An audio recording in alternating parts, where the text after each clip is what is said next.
మోకాల నొప్పులకు ఎటువంటి సర్జరీ లేకుండా ఎపియాన్ పెయిన్ క్లినిక్ అందిస్తున్న అత్యాధునిక చికిత్స. నమస్తే రమ్మగారు. నమస్తే జయ. రమ్మగారు, మీరు చిట్టి పొట్టి కథలు కొన్ని చెప్తూ ఉంటారు కదా, కొన్ని ఒక 4-5 భాగాలు ఉండేలాగా చెప్తారు. అలాంటిది ఏదైనా ఇంకొక సిరీస్ ఏదైనా స్టార్ట్ చేద్దామా? ఒక కొత్త కథ చెప్పుకుందాం జయ. తప్పకుండా. ఆల్రెడీ మనం 4-5 ఎపిసోడ్లు వచ్చే కథలు చాలానే చేసాం. అవును, 2 ఎపిసోడ్లు, 3 ఎపిసోడ్లు, 4 ఎపిసోడ్లు అట్లా. ఇది కూడా ఒక 4 లేదా 5 ఎపిసోడ్లు వస్తుంది. 55-56 కాలంలో రచించబడి ప్రింట్ చేయబడిన కథ. కొంచెం పాతదే. రైట్. రైటర్ పేరు అయితే ఇవాళ నాకు జ్ఞాపకం లేదు. మనం 2వ భాగం అప్పుడు నేను రైటర్ పేరు చెప్తాను. అలానే బుద్ధిమతీయం ఈ కథ పేరు. బుద్ధిమతి అనే కుర్రవాడి కథ. ఓకే. పూర్వం ఒక రాజుగారు ఉండేవారు. మనుజపురం అనే ఊరికి కరుణాకరుడు అనే ఒక రాజు. అయితే ఈ రాజుగారికి పిల్లలు లేవు. చాలా కాలం సంతానం కలగల. ఆయనకు ఒక మంత్రి ఉండేవాడు, సత్యకీర్తి అని. ఆ సత్యకీర్తికి పిల్లలు లేరు. రాజు మంత్రి ఇద్దరు కూడా సంతానం లేదు. ఎట్లాగైనా సంతానం కలిగే ఉపాయం కోసం ఆలోచిస్తున్నారు. ఎవరైనా రాజుగారికి పిల్లలు పుట్టేలాంటి ఉపాయం ఏదైనా చెప్పగలిగితే వాళ్ళకి అర్ధరాజ్యం ఇస్తామని ప్రకటించారు. అబ్బా, ఏమీ లాభం లేకపోయింది. అయితే ఏం చేశారంటే ఒక శిలాఫలకం మీద రాయించి చాలా ఊళ్ళకి పంపారు. మనుజపురాధీశ్వరుడైన కరుణాకరునికి సంతానం లేదు, రాజుకి సంతాన ప్రాప్తి కలగజేయగలిగేటువంటి మహానుభావులు ఎవరైనా ఉంటే వారికి అర్ధరాజ్యం ఇవ్వబడుతుంది.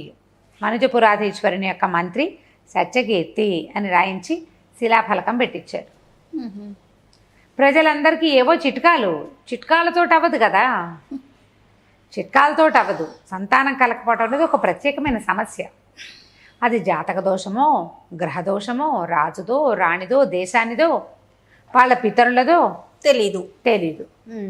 ఏదో ప్రయత్నిస్తారు, ఏమీ అవటం లేదు. రాజవైద్యులు ఏదో వైద్యాలు చేస్తారు, వీళ్ళు యజ్ఞాలు చేస్తారు, హోమాలు చేస్తారు, ఏమిటో చేసుకుంటూ ఉంటారు.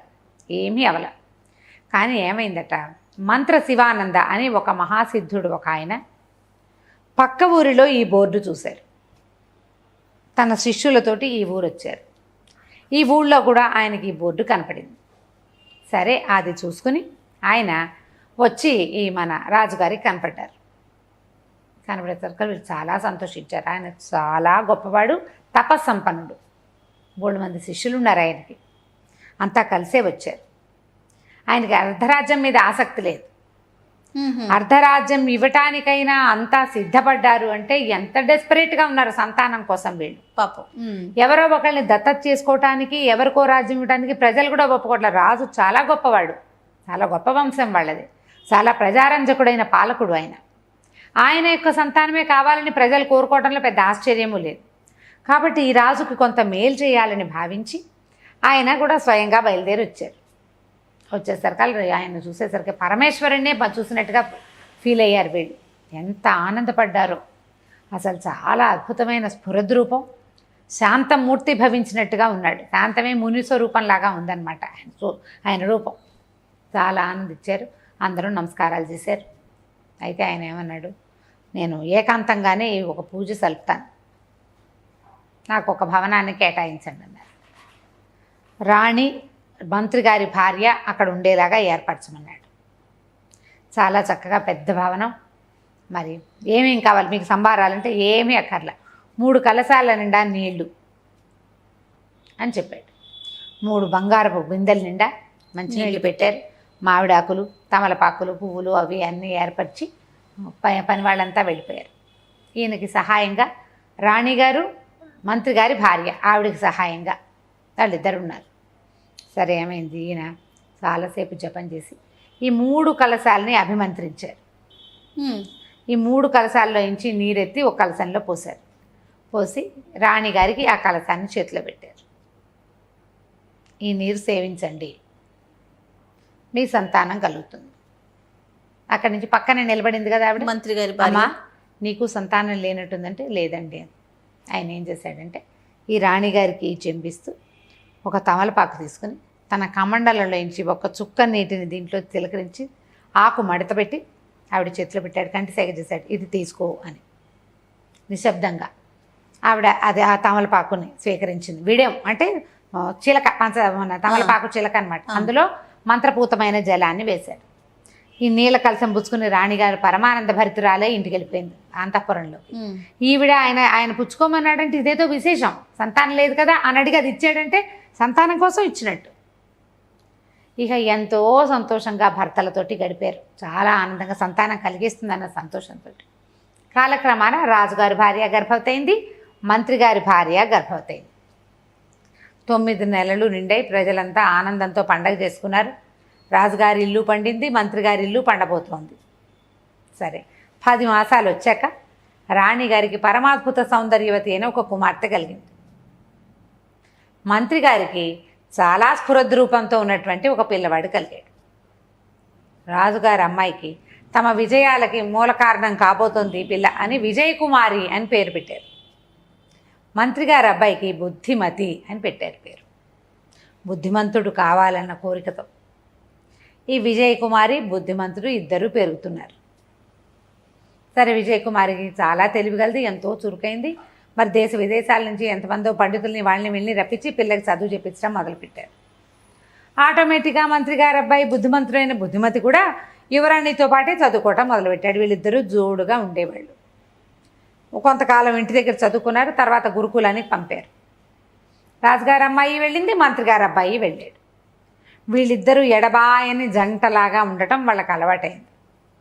ఇట్లా పిల్లాడు కలిసి ఉండటం ఏమిటని వాళ్ళు అనుకోలే, ఎవరు భావించలా.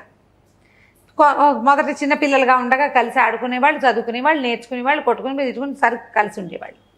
క్రమంగా ఏమైంది, 14-15 వచ్చేసరికల్లా నువ్వు లేక నేను లేను అనుకోవటం మొదలుపెట్టారు వాళ్ళిద్దరు. ఈ సంగతి ఇటు రాజుకి తెలీదు, అటు మంత్రికి తెలీదు. టీనేజ్లో ఉన్న పిల్లలకి ఒకళ్ళ మీద ఒకళ్ళకి ఆకర్షణ ఉండటం అత్యంత సహజమైంది. చిన్నతనం నుంచి ఉండేసరికల్లా వాళ్ళకి వీళ్ళు తప్పిస్తే ఇంకో ప్రపంచం లేదన్నట్టుగా అయింది. వీళ్ళిద్దరూ ఒకళ్ళనొకళ్ళు కావాలనుకోవటం మొదలుపెట్టారు. 18 ఏళ్ళు వచ్చేసినాయి. ఒకసారి పుట్టారు వాళ్ళు, ఓసారి కదా వరం పొందారు. సరే, ఈ లోపల ఈ పిల్లాడు పెరిగే లోపల వాళ్ళు ఏం చేశారు, ఈ సంతానం కలగంగానే పరమాత్మ సంతోషంతో ఆయన మంత్ర శివానందకి అర్ధరాజ్యం తీసుకోమన్నారు. ఆయన రాజ్యం ఎందుకు నాయన, మీకు సహాయం చేయడానికి వచ్చాను, నాకు వద్దన్నాడు ఆయన. అట్లా కాదని చాలా బతిమలాడారు. అర్ధరాజ్యం ఇవ్వడానికి ఒప్పుకున్నాం మేమంటే, అలా కాదు, సరే అర్ధరాజ్యం నాదనుకోండి, ఏదైనా ఇచ్చి నా దగ్గర నుంచి కొనుక్కోండి అన్నాడు. అలా చేస్తారు మామూలుగా. అప్పుడు ఆయనకి వెలలేని రత్నరాశులు ఇచ్చి అర్ధరాజ్యాన్ని మళ్ళీ వెనక్కి తీసుకున్నారనమాట. రత్నరాశులు పుచ్చుకుని మంత్ర శివానంద గారు వెళ్ళిపోయాడు అక్కడి నుంచి. ఓహోహో. ఈ పిల్లల దారిన పిల్లలు పెరిగేశారు. కొంచెం వయసు వచ్చింది, రాజకుమారికి యుక్త వయసు వచ్చింది, వివాహం చేయాలని సంకల్పించారు. పిల్లాడు నాడు వీడికిచ్చి పెళ్లి చేద్దాం అనుకున్నాడు. మంత్రి కొడుకు ఇవ్వాలని ఏ రాజు అనుకుంటాడు, అంతే కదా. రాజకుమార్తెను ఇంకో రాజుగారి అబ్బాయికి ఇవ్వాలి, ఇంకో రాజుకి ఇవ్వాలి. ఈ ప్రయత్నం చేయటం మొదలుపెట్టారు. ఈ ప్రయత్నాల్లో ఉండేసరికి వీళ్ళిద్దరూ మాట్లాడుకున్నారు. మీ నాన్న నీకు రేపో మాపో పెళ్లి చేస్తాడు, ఇంతే నువ్వు నేను విడిపోతామంటాడు బుద్ధిమతి. సచ్చినా నేను నిన్ను వదిలిపెట్టను, నీతోటే నా జీవితం అంటుంది విజయకుమారి. ఇది సాధ్యపడదు, మన ఇద్దరికి ఒకళ్ళ మీద ఒకళ్ళకి మనసు ఉంది, కానీ మీ నాన్న ఒప్పుకోడు, మంత్రి కొడుకు ఇవ్వడానికి ఏ రాజు ఒప్పుకోడు. మనం కలిసి ఉండటం వల్ల ఇలా మనకు ఒక మనసు అయ్యింది, కానీ ఇది జరిగే వ్యవహారం కాదంటాడు. విజయకుమార్ని జరిగేలా చేస్తా, నేను జరిగేలా చేస్తాను. ఇద్దరు ఈ విషయం మీద మాట్లాడుకుంటూ ఉండేవాళ్ళు. ఆ అమ్మాయికి రకరకాల పెళ్లి సంబంధాలు వస్తున్నాయి, వీళ్ళు ఆలోచించుకుంటున్నారు. ఎలా మంత్రి గారు అబ్బాయి రాజుగారు అల్లుడు అవుతాడో చూద్దాం మళ్ళీ భాగంలో మనం. తప్పకుండా అండి. నమస్తే రమగారు. నమస్తే రమగారు, మనం బుద్ధిమతీయం అని కొత్త సిరీస్ ఒకటి స్టార్ట్ చేసాం. మొదటి భాగం కూడా చెప్పారు, మరి రెండో భాగంలోకి వెళ్దామా? బుద్ధిమతి అనే కుర్రాడు, విజయకుమారి అనే రాజకుమార్తె, వీళ్ళిద్దరూ ఫ్రెండ్స్, పెళ్లి చేసుకోవాలనుకుంటున్నారు. యుక్త వయసులోకి వచ్చారు. పెళ్ళి అయితే రాజకుమార్తెకి సంబంధాలు చూస్తున్నారు. ఈ కుర్రాడికి ఇచ్చే ఉద్దేశం రాజుకి ఏమీ లేదు. రాజుగారి అమ్మాయిని రాజుగారి అబ్బాయికి ఇవ్వాలి అంతే. మంత్రి కుమారుని చాలా ప్రేమగా చూసుకున్నాడు రాజుగారు. నిజానికి తనకు కొడుకులు లేరు, ఈ పిల్లవాడంటే ముద్దే వాళ్ళకి, కానీ వీడికి ఇచ్చి పెళ్లి చేసే ఊహ మాత్రం లేదు. వీళ్ళిద్దరూ మాట్లాడుకున్నారు. సరే, అమ్మాయి ఏమంటుందంటే, వాడు నేను జీవితంలో వదిలిపెట్టను అన్నాడు. జీవితంలో వదిలిపెట్టావు సరే, కానీ నాకు సవితి పోరు ఉంది నా జాతకంలో, కాబట్టి నువ్వు ఇంకోసారి కూడా పెళ్లి చేసుకోవాల్సే వస్తుంది. మన ఇద్దరికి పెళ్ళైనా నీకు ఇంకో పెళ్ళి అవుతుంది. నా జాతకంలో సవితి ఉంది. రాజకుమార్తెలకి సవితులు ఉండటం చాలా సహజమైన సంగతి, ఎందుకంటే రాజులు 2, 3, 6, 16, 30 పెళ్ళిళ్ళు కూడా చేసుకుంటారు. ఎన్ని పెళ్ళిళ్ళైనా చేసుకోవచ్చు. అవును. అయితే వీళ్ళిద్దరు మాట్లాడుకునేటప్పుడు అమ్మాయి ఏమందంటే ఇప్పుడు ఈ పెళ్ళిగోలు ఎందుకు, మనం ఎక్కడికైనా దేశాటనకి వెళ్దాం, ప్రపంచాన్ని తెలుసుకుందామని అన్నది. అనేసరికి ఇతను అన్నాడు, పెళ్లి చేసుకో, అంత సులువు అనుకుంటున్నావా దేశాటన? అక్కడేం హంసతూలికా తల్పాలు ఉంటాయా, రోడ్ల మీద గుర్రాల మీద తిరగాలి, ఎందుకు వచ్చింది? మీ నాన్న నిన్ను పంపిస్తాడా దేశాటనకి? దేశాటన కష్టం, ఒకవేళ ఆయన పంపినా దేశాటన కష్టం. వాళ్ళు పంపకపోతే వాళ్ళకి చెప్పకుండా మనం వెళ్తే వెతుక్కుంటూ వచ్చేస్తారు. లేక పుట్టిన కూతురువి, నిన్ను ఎక్కడికి పంపించరు. జీవితం ఇంత సులువుగా ఉండదు. దేశాటన అనేది సులువైన వ్యవహారం కాదు. ఎక్కడ తింటామో, ఎక్కడ పడుకుంటామో, ఎక్కడికి వెళ్తామో ఏమీ తెలియకుండా ఉంటుంది. మగవాళ్ళ వల్లే కష్టం, ఆడాళ్ళకి మరీ కష్టం. అలాంటి ఆలోచన పెట్టుకోవద్దన్నాడు. ఈ అమ్మాయి ఊరుకుంది. కానీ ఆ అమ్మాయికి దేశాటన మీద కొంచెం సరదా ఉంది. ఎక్కడికైనా వెళ్ళాలి, చెప్పకుండా వెళ్ళాలి, అలాంటి కోరికలు ఉన్నాయి. అది కుదిరే వ్యవహారం కదా, ఈ అబ్బాయి ఒప్పుకోవటంలా. సరే ఇద్దరు మాట్లాడుకున్నారు. ఈ అమ్మాయి ఏం చేసింది, ఇంటికి వెళ్ళిపోయింది. అతను అప్పుడప్పుడు కలుసుకునేవాడు. తను అంతఃపురంలో ఉండేది, ఇతను వాళ్ళ బిల్డింగ్లో ఉండేవాడు. ఎప్పుడైనా రహస్యంగా కలుసుకుంటూ ఉండేవాళ్ళు. అయితే రాజుగారి దగ్గరికి బోలెడన్ని రాజకుమారుల ఫోటోలు వస్తున్నాయి. ఏ ఫోటో చూసినా ఆయనకి తన పిల్లకి తగినట్టుగా అనిపించేవాడు కాదు. రోజులు గడుస్తున్నాయి. కానీ ఫోటోలు కొన్ని అమ్మాయి దగ్గరికి వచ్చినాయి, కొన్ని అమ్మాయి వద్దనేది. చిత్రపటాలు, ఫోటో అంటే పిక్చర్స్ కాదుగా, చేత్తో వేసినవి. అయితే ఈ అమ్మాయి ఏమనుకుందంటే, ఇట్లా ఏవో ఒకటి వస్తూనే ఉంటాయి, వీళ్ళని ఆపాలంటే ఒక ఐడియా వేద్దామని ఏం చేసింది, ఆ అమ్మాయి సొంతంగా బొమ్మలు ఇస్తుంది బాగా. ఈ మంత్రి కుమారుడికి దగ్గర పోలికలో ఉండేలాగా ఒక చక్కటి చిత్రం వేసి, వాడిదే డైరెక్ట్గా కాకుండా కొంచెం కాస్త అటు ఇటుగా, అక్కడి నుంచి హెయిర్ స్టైలు అవి కొంచెం మార్చింది, కాస్త మీసాలు పెట్టింది. రాజకుమారుడికి ఉన్నట్టు ఒక కిరీటము, ఒక ఇట్లా ఉత్తరీయం వేసుకున్నట్టు, నడుంలో ఒక పిడిబాక పెట్టుకున్నట్టుగా ఒక పిక్చర్ వేసి పరిచారిక చేతికిచ్చి తండ్రి దగ్గరికి పంపించింది. ఆ పిక్చర్ చూడగానే అబ్బా ఎంత బాగున్నాడు అనుకున్నారు వాళ్ళేమో. చాలా బాగున్నాడు. ఇంతకీ ఈ అబ్బాయి ఎవరు? పరిచారిక ఏమందంటే, ఈ అబ్బాయి కుంతల పురాధీశ్వరుడైన చిత్రసేన మహారాజు కుమారుడు శమరసింహుడు అని చెప్పింది. ఈయన ఆశ్చర్యపడి, అదేమిటి కుంతల ప్రభువులకి మగపిల్లలు లేరు కదా, ఒకతే పిల్ల ఉందని గుర్తుంది నాకు అన్నాడు. అనేసరికి అదేమిటి పిల్లాడు లేకపోతే ఫోటో ఎలా వస్తుందండి అంది పరిచారిక. ఉండే ఉంటాడు, మనకు తెలీదు. సరే ఈ అబ్బాయి ఒకడైనా ఇంకా పిల్లలు ఉన్నారంటే ఒక పిల్ల ఉంది, ఆవిడ పేరు వసుంధరాదేవి, కూతురుంది. ఆవిడే ఈ చిత్రాన్ని మనకి పంపించింది అని చెప్పింది పరిచారిక. దానికి చెప్పబడిన మ్యాటర్ అనమాట. ఈయన అనుకున్నాడు, ఎంత పండులా ఉన్నాడు పిల్లాడు, ఎంత బాగున్నాడు, ఎంత రాజసం ఉట్టిపడుతుంది, మన పిల్లకి ఫోటో పక్కన పెడితే అసలు చక్కగా మ్యాచ్ అంటే మేడ్ ఫర్ ఈచ్ అదర్ లాగా ఉంటారని కూతురు పిక్చర్ కూడా తెప్పించి రెండు పక్క పెట్టి చూసుకున్నారు. ఎంత బాగున్నాడో, చెప్పరాని సౌందర్యం. అబ్బాయి బుద్ధిమతి, చాలా అందగాడు. అందగాడికి ఇంకా కోర మీసాలు, తలపాగాలు పెట్టేసరికి వాడంతా ఇంకా ద్విగుణీకృతం అయిపోయింది. అక్కడి నుంచి ఏమైంది, ఆ ఫోటోని రాజకుమార్తెకి పట్టుకొచ్చారు. అమ్మాయి ఇది ఎప్పుడైనా చూసావా నువ్వు ఈ పటము అని చూపించారు. ఆ చూడలేదని అప్పుడే చూసినట్టు సినిమా ఇచ్చి అమ్మడు చూసింది. చూసి చాలా బాగుంది అని ఒప్పుకునేసరికి రాజుగారు అన్నాడు, అమ్మ నీకు సరిపోతాడు అనిపిస్తుంది అంటే, సరిపోతాడు నాన్నగారు. ఎవరండి ఏమిటండి అని తెలియనట్టుగా అడిగింది. ఈవిడ సృష్టించిన పాత్రే అది. ఫలానా కుంతలపురాధీశ్వరుడి కుమారుడు శమరసింహుడు బాగున్నాడండి అనగానే వెంటనే ఎవర్రా అక్కడ అని పిలిచేసి ఒకడిని, కుంతలపురానికి వెళ్ళు, రాణి వసుంధరాదేవి, యువరాణి వసుంధరాదేవి దగ్గరికి వెళ్ళి వాళ్ళ సోదరుడు శమనసింహుడికి మా పిల్లని ఇవ్వడానికి ఎలాంటి అభ్యంతరమూ లేదని, శమనసింహుడిని మన రాజకుమార్తె వరించిందని చెప్పి వాళ్ళ దగ్గర అధికార రాజముద్ర వేయించుకునిరా అని చెప్పారు. హడిలిపోయింది విజయ్ కుమారి. ఓరి నాయన, ఊరికే బూపుసుబో ఒక ఫోటో ఇస్తే ఇప్పటికిప్పుడు వీడిని ఎవడో పంపేస్తే మన బండారం బట్టబయలవ్వదు, బండారం బయటపడుతుంది. ఏం చేయాలి? సరే ఏమంది, నాన్నగారికి వచ్చే తలకాయ నొప్పిగా ఉందండి, వెళ్ళొస్తానండి అని చెప్పి బయటకు వచ్చేసింది. ఆ ఎవరు సైనికుడిని పిలిచారో వాడిని నోటి మీద వేలు పెట్టుకుని రా నా దగ్గరికి అని వాడిని పిలిచింది. నేను చెప్పేదాకా బయలుదేరద్దు, నువ్వు మీ ఇంట్లో ఉండు, నేను కబురు చేస్తాను నీకు అని వాడి చేతిలో కాస్త అంత బంగారం పోసింది. వాడికి మాత్రం ఏం చేయదు, పని చేయాలి, కాస్త లేటుగా చేయాలి. రాజకుమార్తె ఐడియా ఏమిటో వాడు నిశ్శబ్దంగా వెళ్ళిపోయాడు. ఈ అమ్మాయి ఏం చేసింది, వీడికి పిలిపించింది ఇతన్ని, బుద్ధిమతిని. ఇద్దరు కలిసి ఒక తోట దీంట్లో కలుసుకున్నారు, ఒక లతా నికుంజంలో కలుసుకున్నాక అబ్బో చాలా రోజుల తర్వాత కలుసుకున్నాం కదా అని మళ్ళీ ఉత్సాహంగా చేతులు పట్టుకున్నాడు. ఏమిటి మన ఇద్దరం కలుసుకోవడానికి పిలిచావా అని అడిగాడు. అడిగేసరికి అమ్మాయి ఏం చెప్పింది, కాదు నేను ఒక బ్రహ్మాండమైన పథకాన్ని రచించాను. ఆ పథకాన్ని కనుక మనం చేయాలంటే నువ్వు జాగ్రత్తగా ప్లాన్ ప్రకారం చేయాలి. ఏం చేయాలి? నువ్వు ఇక్కడి నుంచి బయలుదేరి కుంతలపురానికి వెళ్ళాలి. వెళ్ళి అన్నాడు. వెళ్ళాక అక్కడ ఒక పెద్ద రాజభవనం కొనాలి. కొన్నాక అక్కడ నువ్వు కూర్చో, నుండు స్థిమితంగా.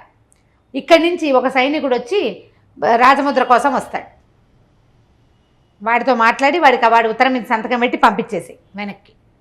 వాడు కుంతలపురం వెళ్ళినట్టు ఉంటుంది, ఉత్తరం తెచ్చినట్టు ఉంటుంది.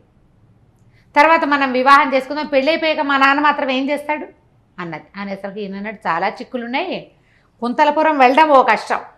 అక్కడ నేను రాజభవనాలు అవి ఇవి కొనాలంటే డబ్బు గిద్దస్కం కావద్దంటే నేను ఇస్తాగా, మండ్లు మాణిక్యాలు బోల్డున్నాయి, నేను ఇస్తానని. బాగుంది. అక్కడికి వెళ్ళిన తర్వాత నేను అక్కడ సెటిల్ అయ్యాక సైనికుడు ఎవడో వస్తాడు, సైన్యాధికారి ఒకడు రాడు, వాళ్ళు 5-6 వస్తారు. ఇప్పుడు నేను రాజముద్ర వేయాలంటే ఎక్కడి నుంచి వేస్తాను? ముద్ర లేదే మీ నాన్న ఒప్పుకోడు కదా. నేను సంతకం పెట్టాక రాజముద్ర పడద్దా కుంతల దేశాంది అంటే? ఏమంది పూర్వం మా తాత అంటే ఇప్పుడున్న రాజుగారి తండ్రి కుంతలపురాన్ని జయించాడు. వాళ్ళ నగరంలో వాళ్ళంతా కప్పాలు ఇచ్చినప్పుడు ఆ నగరాన్ని కొల్లగొట్టుకుని తెచ్చినప్పుడు చాలా వజ్రాలు మండ్లు మాణిక్యాలు తెచ్చారు. అందులో ఒక రత్నాంగుళీక ఉంది, అది వాళ్ళ రాజముద్ర అని తెలుసు నాకు. నేను అది పట్టుకొచ్చి నీ చేతికిస్తా. నువ్వేం చేస్తావు? దాన్ని ముద్ర వేసి పంపించేసి. వీళ్ళు కత్తికి బాచకం కట్టమంటారు, అంతే కదా. తర్వాత నువ్వు మీ రాజలాంఛనాలతోటి ఎలాగో మన దగ్గర డబ్బు దశగా ఉన్నాయి కాబట్టి లాంఛనాలు ఏర్పరచుకుంటారా, పెళ్లి చేసుకో, తర్వాత బుద్ధిమంతుని అనే చెప్పేద్దాం. పెళ్ళి అయిపోయాక మా నాన్న ఏం చేయలేడు. ఇప్పుడు మన దగ్గర ఎంతమంది తెలివితేటలు ఉన్నాయి అట్లా, పాతకాలపు తెలివితేటలు. పెళ్ళి అయిపోయాక ఇంకేం చేస్తారు, ఓ పిల్లల్ని కనేసాక ఇంకేం చేస్తారు అని చెప్పి రాజుగారి అమ్మాయి, నేను మంత్రి గారి అబ్బాయిని ప్రేమించాను, వీడిని పెళ్లి చేసుకుంటాను అని తండ్రి చెప్పకుండా అతి తెలివితేటలకు పోయి అతని మొహం ఉన్న పిక్చర్ వేసేసి ఇప్పుడు ఆ పిక్చర్లో ఉన్నవాడే శవనసింహుడు అని ప్రూవ్ చేయడం కోసం ఇంత ప్రయత్నం అన్నమాట. ఇవన్నీ తెలివిగల పనులని మనం అనుకోగలమా? అతి తెలివి తక్కువ పనులు, అతి తెలివి పనులు. సరే ఇతను అన్నాడు, అదంతా సులువుగా అవుతుందంట. ఏమీ లేదు, సైనికుడిని నేను ఆపా, వాడు వెళ్ళడు, వాడి పరివారంతో వెళ్ళాలి, వాడు ఇప్పుడు వెళ్ళడు, నువ్వు వెళ్ళాక నేను వాడిని పంపిస్తా, వాడు వస్తాడు, ఇలా జరిగిపోతుంది అని చెప్పి ఊహించింది. అంతా కథ అంతా ఊహించేసింది. సరే అమ్మాయి కావలించుకున్నాడు, చక్కగా సరదాగా కాసేపు కబుర్లు చెప్పుకున్నాడు. సరేనన్నాడు. ఆవిడ ఉంగరం పట్టుకొచ్చి ఇచ్చింది, ఉంగరం పెట్టుకున్నాడు. మరి అక్కడి నుంచి బోళ్ళని రత్నాలు అవన్నీ కూడా మూటలు కట్టించింది, 2 మూటలు కట్టింపించి ఇప్పించింది. మంత్రి గారి అబ్బాయి దగ్గర రక్తరాసులు ఉండే అవకాశం లేదు, ఏదో కొంచెం ఉంటుంది. రాజుగారి అమ్మాయికి దొరుకుతాయి అవన్నీ. ఇవన్నీ పుచ్చుకున్నాడు, బయలుదేరాడు, ఇంటికి వెళ్ళిపోయాడు. సరే రాత్రి చక్కగా అమ్మా నాన్న చెప్పాడు దేశాటానికి వెళ్తాను అంటే ఆయన సంతోషించాడు. రేపొద్దున మంత్రి కావాలి తన కొడుకు, మంత్రి గారి అబ్బాయి మంత్రి అవుతాడు కదా, కొంచెం దేశాలన్నీ తిరిగి వస్తే వీడికి కూడా తెలివితేటలు పెరుగుతాయి. నిన్న దాకా చదువుకున్నాడు, కొంచెం సరదాగా వెళ్ళొస్తాడు, తర్వాత పెళ్లి పేరెంటం చేయొచ్చని ఒప్పుకున్నారు. పొద్దున్నే లేచాడు, చక్కగా పొద్దున్నే తినాల్సిన భోజనాలు అవి తినేసి సద్దన్నం తిని బయలుదేరేసాడు అనమాట. ఆ పుస్తకంలో శీతల అన్నము అని రాశారు, ఖచ్చితంగా సద్దన్నం తిన్నాడు అని రాశాక ఇవో 2 తినేశాక ఏం చేశాడు, ఒక 2 పని వాళ్ళని తోడు పెట్టుకుని గుర్రాలు వేసుకుని బయలుదేరి వెళ్ళారు. శమనసింహుడి దగ్గరికి పంపాము ఉత్తరం అని, అంటే మనం కబురు పంపాము అని రాజుగారు స్థిమితంగా ఉన్నాడు. ఆ పిల్లాడే మన పిల్లకి కాదగిన వరుడు అని. ఈ బయలుదేరిన అబ్బాయి సరే అలా వెళ్ళారు ఎక్కడికో దిగంతాల్లోకి. కుంతల దేశానికి వెళ్ళాలంటే అదేం పక్కన ఉందా, వెళ్ళొద్దు. సరే ఆ రాత్రికి ఎక్కడో ఆగారు, పడుకున్నారు. చక్క వంట చేసి తిన్నారు. చెరువు అది ఉంది, ఏమీ పల్లెలు గ్రామాలు ఏమీ లేవు ఆ దారిలో. పల్లెలు ఉంటే ఏ పల్లెలోకి పోయి ఓ ఇల్లు ఓ సత్రమో లేకపోతే దేవాలయమో, చిన్న దేవాలయాలు ఉంటాయి కదా, వాటికి అనుబంధంగా ఉండే చోట అయితే సేఫ్గా పడుకోవచ్చు. అడవుల్లో అంత సేఫ్టీ ఉండదు చూడు. అవును, భయంగానే ఉంటుంది. కానీ 2 పని వాళ్ళు ఉన్నారుగా, పడుకుంటే ఈ పగలల్లా ప్రయాణం చేసి ఈ అబ్బాయి చదువుకున్నాడు. కానీ ఈ రోజంతా ప్రయాణాలు చేయటం అవి అలవాటు ఉన్నవాడు ఏం కాదు. ఒక ఒళ్ళెరగానే బాగా నిద్రపోయాడు. తెల్లారిన తర్వాత ఏమైంది, తెల్లవారగానే ఏ చెట్టు కింద వీళ్ళు పడుకున్నారో ఆ చెట్టు పక్కన ఉన్న పెద్ద వటవృక్షం మీద బోలెడన్ని కోతులు ఉన్నాయి. అవి ఏం చేసినాయి, ఈ కుర్రాడు ఏం చేశాడంటే ముందు ఈ రత్నాల సంచులు ఉన్నాయి కదా, అవి 2 ఒకదాని పక్కన వేసి వాటి మీద తల పెట్టుకు పడుకుంటాడు. మనం ఇలాగే పడుకోం కదా, అటు ఇటు తిరుగుతాం, ఆ మూట కొద్దిగా వదిలయ్యి ఆ లోపల ఉన్న రత్నాలు కొన్ని కనపడుతున్నాయి. అవి ఏమిటోనని ఈ కోతులు ఏం చేసినాయి, వీటిని ఎత్తి కింద నుంచి ఆ 2 సంచులు లాక్కెళ్ళిపోయింది. అయ్యో రామ. ఈ పని వాళ్ళు నిద్రపోయారు, ఆయన పడుకున్నాడు, వీళ్ళు పడుకున్నారు. నిద్రలేదు చూసుకుంటే రత్నాలు ఏవి సంచులు, ఇప్పుడు వీటితోటే కదా అక్కడికి వెళ్ళి అదేమిటో చెయ్యాలి, ప్రయోజకత్వం. బిల్డింగ్ కొనాలి కదా ఒకటి. తెల్లబోయారు, వెతికారు, అటు ఇటు 1 కిలోమీటర్ అన్ని పక్కలకి వెతికారు, ఏమీ కనపడలేదు. అవి ఎలా పోయాయో కూడా వాళ్ళకి తెలియదు. మనుషులు వచ్చిన ఆనవాళ్ళు అయితే లేవు. రాత్రి పడుకునేదాకా ఎవ్వరూ రాకపోతే అర్ధరాత్రి నట్టడవిలో ఏ దొంగలు వస్తారు? దొంగలు రారు. దొంగలు వస్తే వీళ్ళ ఒంటి మీద ఆభరణాలు కూడా పోవాలి. ఒంటి మీద ఉన్న ఒంటి మీదే ఉన్నాయి, సంచులు మాత్రం లేవు. వెతుక్కున్నారు. ఇప్పుడు ఏం చేయాలి, నెత్తి మీద చేతులు పెట్టి కూర్చున్నాడు. ఒక రోజంతా ప్రయాణం చేసి వచ్చేసాం. యువరాణేమో తన మీద బోల్డ్ ఆశలు పెట్టి కూర్చుంది. అక్కడికి వెళ్ళి అదేదో చెయ్యాలి. మళ్ళీ వెనక్కి వెళ్ళి ఒట్టి చేతులతో ఎలా వెళ్ళాలి? నెత్తి మీద చేతులు పెట్టుకుని కూర్చున్నాడు దిగులుగా. ఏం చేశాడో వచ్చే భాగంలో తెలుసుకుందాం మనం. తప్పకుండా అండి. నమస్తే రమ్మగారు. నమస్తే జయ. రమ్మగారు, మనం బుద్ధిమతి సిరీస్లో ఉన్నాము. 2 భాగాలు అయిపోయినాయి, 3వ భాగంలో ఉన్నాము. మంత్రి గారు అబ్బాయి అడవిలో పడుకున్నాడు. ఈ నెత్తి కింద పెట్టుకున్న రత్నాల సంచుల్ని కోతులు ఎత్తుకుపోయినాయి. వెతికారు దొరకలేదు. సరే ఇంకేం చేస్తారు, వెనక్కి వెళ్ళటం ఇష్టం లేదు. కొంచెం సామాన్లు ఉన్నాయి. ఈ అబ్బాయి వెతుకుంటున్నాడు, దిగులు పడ్డాడు, వెంకబెట్టుకున్నాడు, ఆలోచించాడు. కొంచెం వీళ్ళు ఏం చేస్తారు, సామాన్లు అన్నీ తెచ్చుకున్నారు వంట చేసుకోవడానికి. ముందు రోజు రాత్రి కూడా వండుకుని తిన్నారు వాళ్ళు. సరే పని వాళ్ళు ఏదో కొద్దిగా వండారు, బయలుదేరారు. ముందుకే వెళ్దాం, చూద్దాం ఏం జరుగుతుందో. ఇక వెనక్కెళ్ళ బుద్ధి కాల అతనికి. ఏదైతే అదవుతుందో ఒక ప్రయత్నం చేద్దాం అనుకున్నాడు. ముందుకెళ్తున్న కొద్దిగా ఏమైంది, వానలోకి ప్రవేశించినట్టుగా అయింది. మబ్బులు బట్టి చిన్న వాన వాన వాన వాన క్రమంగా అట్లాగే ఏదైనా పల్లె కనపడుతుందేమో, ఎక్కడికైనా వెళ్ళి తలదాచుకోవచ్చు. అడవిలో తలదాచుకోవటం ఎట్లా కుదురుతుంది? అంతేగా. ఏ చెట్టు కింద ఉంటారు. పిడుగు పడితే చెట్ల మీద, అడవి ఆనలు వచ్చేటప్పుడు ఎప్పుడూ చెట్ల కింద దించకూడదు. అవును, పిడుగు పడే ప్రమాదం ఎక్కువగా ఉంటుంది, చెట్ల మీద పడతాయి అవి. దాంతో ఇంకా ముందుకు నడవగా ఏమైంది, పైనుంచి ఒక పెద్ద జలపాతం తోసుకొచ్చేస్తోంది. కనిపిస్తోంది వీళ్ళకి. ఈ సైనికులు 2 ఉన్నారు కదా, వాళ్ళు ఏం చేశారు, గుర్రాలను వదిలిపెట్టేశారు. చెక్మని దొరికిన 2 చెట్లని ఎక్కేశారు. వాళ్ళు ఇట్లా దగ్గరగా లేరు. వానకి ఒకడు ముందు వెనకగా నడుస్తున్నారు. పైనుంచి వస్తున్నటువంటి ఆ జలపాతాన్ని చూసేసరికల్లా జలపాతాన్ని కొట్టుకుపోతామేమోనని భయపడి వాళ్ళిద్దరూ చెరో చెట్టు ఎక్కేశారు. ఈ అబ్బాయి ఈ విజయ్ కుమారి గురించి ఆలోచిస్తున్నాడు. ఆమె వేసిన ప్లాన్ ఎట్లా వర్కౌట్ అవుతుందో తెలీదు. ఇవన్నీ పోయినాయి, ముందుకెళ్తే తెలివిగల పని అవునో కాదో తెలీదు. అట్లా ఆలోచించుకుంటూ ఆ మీదకు వస్తున్న ప్రమాదాన్ని చూసుకోక ఆ ప్రవాహంలో కొట్టుకుపోయాడు. ఇప్పుడు ఇంతకుముందు రత్నాలు పోయినాయి, కానీ పనివాళ్ళు ఉన్నారు, వంట సామాన్లు, తిండి ఉంది. ఇప్పుడు పనివాళ్ళు 2 సైనికులు 2 ఇక్కడే ఉండిపోయారు. సామాన్లు ఇక్కడే ఉండిపోయినాయి. అవి ఉండిపోయినాయో పోయినాయో తెలీదు. వాళ్ళిద్దరూ చెట్ల మీద ఉన్నారు, వీడు మాత్రం నీళ్ళలో కొట్టుకుపోయాడు. వీళ్ళిద్దరూ పైన నుంచున్న వాళ్ళు చూస్తూనే ఉన్నారు.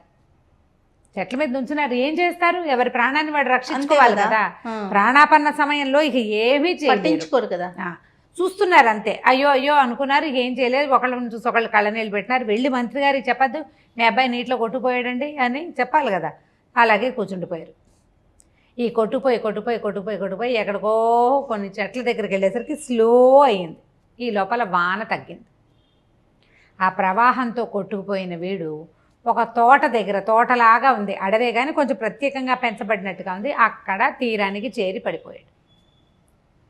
అతను కొంచెం ఈతొచ్చు కాబట్టి ఎంతో కొంత చచ్చేపోకుండా బెదరకుండా, నీటికి అంత ఫోర్స్ వస్తే బెదిరిపోతారు. అవునవును. ఈత వచ్చిన వాడు కొంత యుద్ధ విద్యలు నేర్చుకుని ఉన్నవాడు కదా, దాంతో ఏదో దుంగ పట్టుకుని ఎట్లాగొట్లా ఓ పక్కకి చేరాడు. చేరాక లేచి ఆ నీళ్ళలోంచి బయటకు వస్తే బట్టలన్నీ తడిచిపోయినాయి, ఏం లేదు. ఏవో చెట్లు కనపడే, మామిడి చెట్లు అవి ఉన్నాయి. సరే ముందు అలసిపోయాడు నీళ్ల తాకిడికి. పోయి ఒక చెట్టు కింద పడుకున్నాడు. పడుకునేసరికి ఏమైంది, ఆ సమయానికి అది కొంచెం మధ్యాహ్నం అయ్యేసరికి ఆ ప్రాంతంలో ఒక రాక్షసి నివాసం ఉంటుంది. ఒక అబ్బాయి, అది వీడిని చూసింది. ఎంత బాగున్నాడో, చక్కగా ఉంటే ఇలాంటి వాడితోటి ఉండాలి, వీడిని పెళ్లి చేసుకుందాం అనుకుంది. ఏం చేసింది, పడికి నిద్ర మెలకు రాకుండా అలాగా ఎత్తి భుజాన్ని వేసుకుని అది ఉండే వైపుకి తీసుకుపోయింది. అడవిలో ఏంటంటే కొంచెం దట్టంగా చెట్లు ఉన్న చోట ఒక గుహ లాంటిది ఉంది దానికి, అది పడుకోవడానికి ఉండడానికి. తీసుకుపోయి అక్కడ మెత్త గడ్డితో చేసిన పక్క ఒకటి ఉంటే వీడిని ఎత్తాను దాన్ని పడుకోబెట్టింది. వీడికి మెలకు వచ్చే లోపల కొద్దిగా ఆహారం తీసుకుని అందంగా అలంకరించుకుని వద్దామని దాని దారిని అది పోయింది. వీడు 1 గంట 2 గంటలకి మెలకు వచ్చింది. నీటి తాకిడికి పడి ఉన్నాడు కదా, సొమ్మసిల్లిపోయి ఉన్నాడు వీడు. అక్కడే ఉండుంటే ఆ ఎండకి ఎలా ఉండేదో, ఈ గుహలో చల్లటి ప్రదేశంలోకి వచ్చి పడుకునేసరికి 1 గంట గంటన్నరకి మెలకు వచ్చింది. చూస్తే ఇదేమిటి ఏమిటో విచిత్రంగా ఉంది. గుహ వాసన వేరేగా వస్తుంది, పచ్చిమాంసపు వాసన. అక్కడి నుంచి ఏదో దుర్గంధం. అటు ఇటు చూస్తే అక్కడున్న వస్తువులు కానీ, అక్కడ కనపడుతున్న ఎముకలు పుర్రెలు లాంటివి కానీ మానవ మాత్రులు వాడే వ్యవహారంగా లేదు. అర్థమైంది తనకి. వాడు తెలివిగలవాడు కదా, అతను తెలివైన వాడు అబ్బాయి. బాగా చూసుకున్నాడు అటు ఇటు. ఏం చేయటం, అసలు ఎవరు నన్ను ఇక్కడికి తెచ్చారు? నేను పడుకున్నది ఎక్కడా? చెట్టు కింద, ఖచ్చితంగా గుర్తుంది. నేను నిద్రలో నడిచి వచ్చేసేయటానికి వస్తే అడవిలోనే ఎక్కడో తిరగాలి.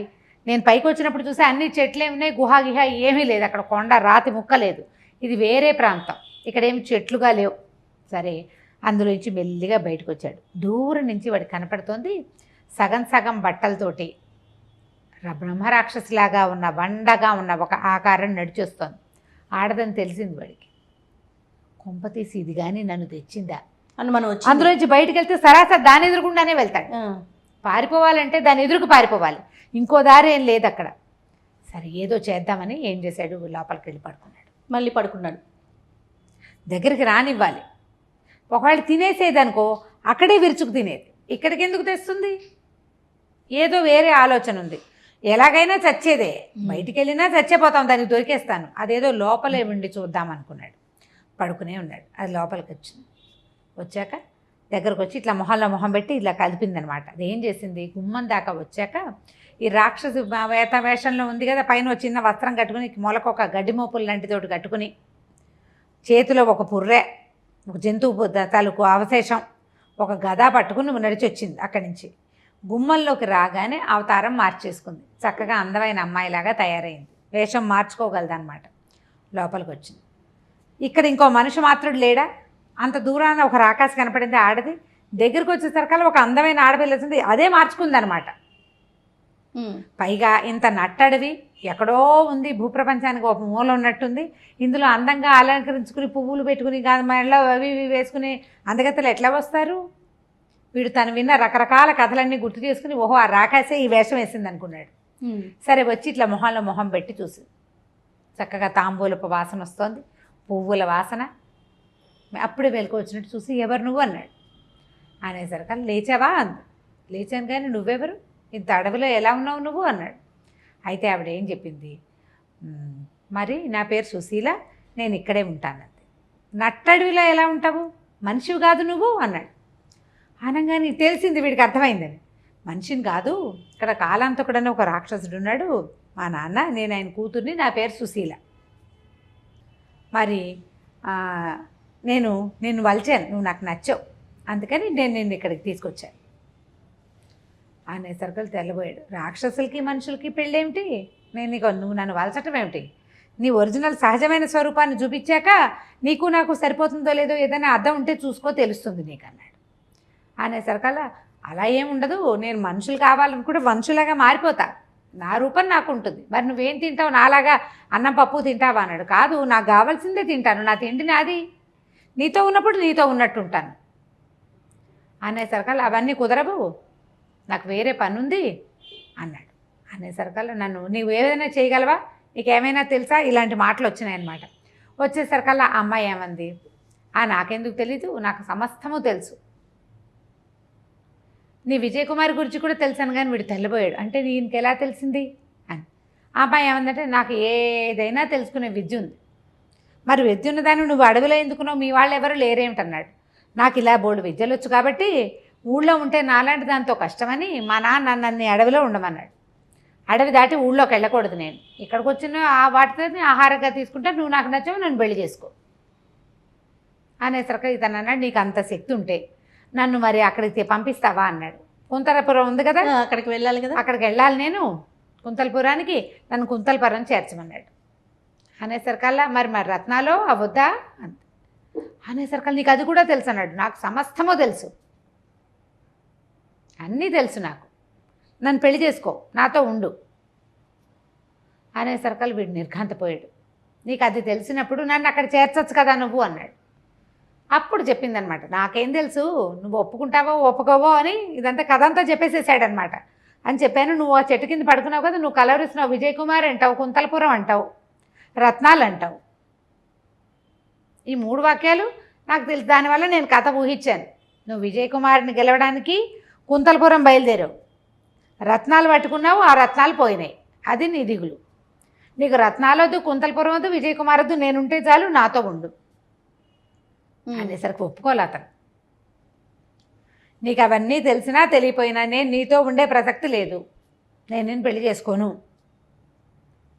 నేను విజయ్ కుమార్నే పెళ్లి చేసుకుంటా, కుంతలపురమే వెళ్తా, రత్నాలు ఉండా లేకపోయినా వెళ్ళిపోతా అనేసరికల్లా అమ్మాయి ఒప్పుకోలే. 2 పీకింది చెంపకాయలు, చెప్పిన మాట వినమని. వాడు నేను చచ్చినా వినన్నాడు. అక్కడి నుంచి తినేస్తాను నిన్న, నువ్వు తినేసినా సరేనన్నాడు. అయితే వీడు పడుకున్నాడు, కానీ వీడికి ఓరలో ఓ చిన్న పిడికత్తి అవి ఉన్నాయి. ఆ కత్తి పుచ్చుకుని అమ్మాయి మీద కలబడిపోయాడు. కలబడిపోయేసరికి అది ఏం చేసింది, అప్పటిదాకా అందంగా సౌందర్యవంతమైన రూపంతో ఉంది కదా, ఒకేసారి తన ఒరిజినల్ రూపం చూపించింది. అది దూరం నుంచి చూశాడు అతను నడిచొస్తుంటే. దగ్గరగా ఉన్నట్టుండి అందంగా ఉన్న మొహం ఇంత అయిపోయి దాని కూరలు పళ్ళు బయటకు వచ్చి మెళ్ళలో కపాలాలు, చెవులకు చిన్న చిన్న కుండలాగా చిన్న కపాలాలు వేసుకుంది, పుర్రెలు ఎముకలు గందరగోళం. ఇంత భారీ మనిషి అంటే అది రాక్షసి. ఒకసారి హడిలిపోయాడు, కత్తి వదిలేసాడు.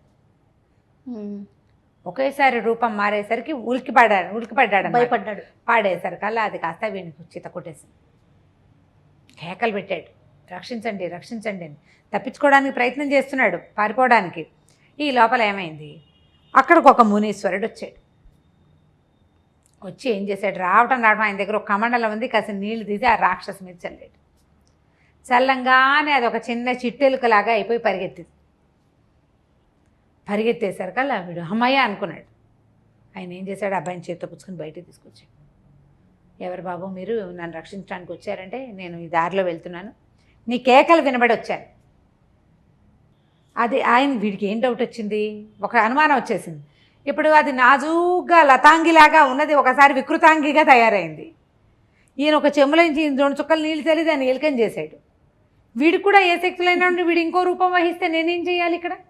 కంగారు పడ్డాడు, భయపడిపోయాడు. బాబు మీరు కూడా అవతారం మార్చుకుంటే నేనేం చేస్తానండి అంటే, ఏమీ మార్చుకోకండి నాయన, నేను అనంత శక్తులు కలిగినటువంటి ఒక ఋషిని, నేను ఈ దారిని పోతూ ఎవరో మానవార్పకుడు అరుస్తున్నాడని వచ్చాను. ఈ ప్రాంతంలో ఈ రాక్షసు ఉందని, అది జంతువులు విరుచుకు తింటుంది నాకు తెలుసు, మనుషుల జోలికి అది ఎప్పుడూ రాలేదు, నా దారిని నేను వెళ్తాను, నన్ను అదేం చేయలేదు, నాకు శక్తియుక్తులు ఉన్నాయి కాబట్టి అందుకే వచ్చాను అన్నాడు. అని ఏ ఊరు ఏమిటంటే వీడు కొంచెం స్థిమితపడ్డాడు. ఆయన కొంచెం నీళ్ళ దగ్గరికి తీసుకెళ్ళాడు. సరే నీళ్ళు తాగాడు, కూర్చొని మెల్లిగా చెప్పాడు, మనుజపురం నుంచి వస్తున్నానండి అంటే, మనుజపురం నాది, నేను అక్కడి నుంచి కుంతలపురానికి బయలుదేరాను, మధ్యదారిలో ఇట్లా కోతులు నా నగలు తీసుకుపోయినాయి, నా రత్నాలన్నీ పట్టుకుపోయినాయి, నా సేవకులు 2 అక్కడ ఉండిపోయారు, నీటి ప్రవాహాలనే కొట్టుపోయి ఇక్కడికి వచ్చాను, ఓ చెట్టు కింద పడుకుంటే ఈ రాకాసి నన్ను తీసుకొచ్చి పెళ్లి చేసుకోమంటోంది, అందుకని ఇలా అయిందని చెప్పాడు. చెప్పేసరికి మనుజపురం అనేది అక్కడ రాజు నీకు బంధువా అని అడిగేసరికి కాదు, ఆయన రాజు, నేను మంత్రి కుమారుణ్ణి, నేను బ్రాహ్మణుణ్ణి, రాజకుటుంబం కాదు నాది అనేసరికల్లా అని ఆయన మీకు తెలుసా అన్నాడు. అంటే ఈయన అడిగాడు, ఆయనకి సంతానం కలిగిందా అని అడిగాడు.